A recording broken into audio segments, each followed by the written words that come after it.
tobankii sane ee u dambeeyay cinwaanada laga qoro Soomaaliya ayaa ahaa kuwa ugu badan abaaro waxaana Soomaaliya soo food saartay abaaro dhowr ah sanadihii la soo dhaafay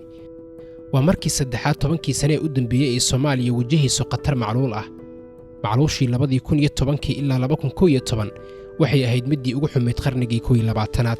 waxaana ay galaafatay nolosha in ka badan 250,000 oo qof kala bar dadkaas waxay ahaayeen caruur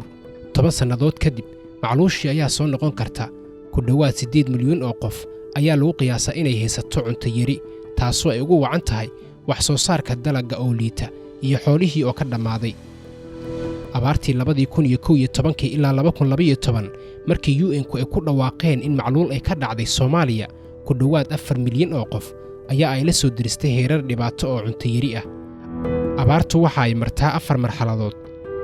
marxaladda koowaad waa la socoshada abaarta waxayna lafdhabar u tahay ka diyaargarowga abaarta marxaladda labaad waa qorshaha maareynta abaarta kaasoo muhiim u ah in laga hortago inta aysan abaartu gaarin heerka macluusha waxaana muhiim ah in marxaladdan loo wajaho si taxaddar leh waxa ayna u baahan tahay xirfado farsamo iyo khibrad cilmi baariseed marxaladda saddexaad waa ku dhawaaqidda macluusha waxaana diiradda la saarayaa yareynta waxyeellada iyo badbaadinta naflaha macluusha waxaa lagu dhawaaqaa marka ay kulmaan dhowr shuruudood shuruudahaasi waxaa ka mid ah in qoysaska 20% ay soo food saarto cunto yaraan aad u daran ugu yaraanna ay carruurtu nafaqadarro ba'ani ay ku dhacdo 30%. heerka dhimashaduna waxa uu gaaraa in maalin kasta 2 qof ay ka dhintaan 10,000 oo qofba marxaladda afraad waa dib u dhiska habnololeedkii dumay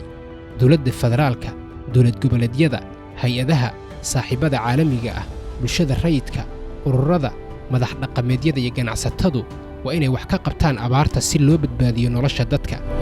yaan loo ogolaan inay macluushii 2011 oo kale ay dib ugu soo laabato geyiga Soomaaliya soo jeedintan waxaa leh macadka Heritage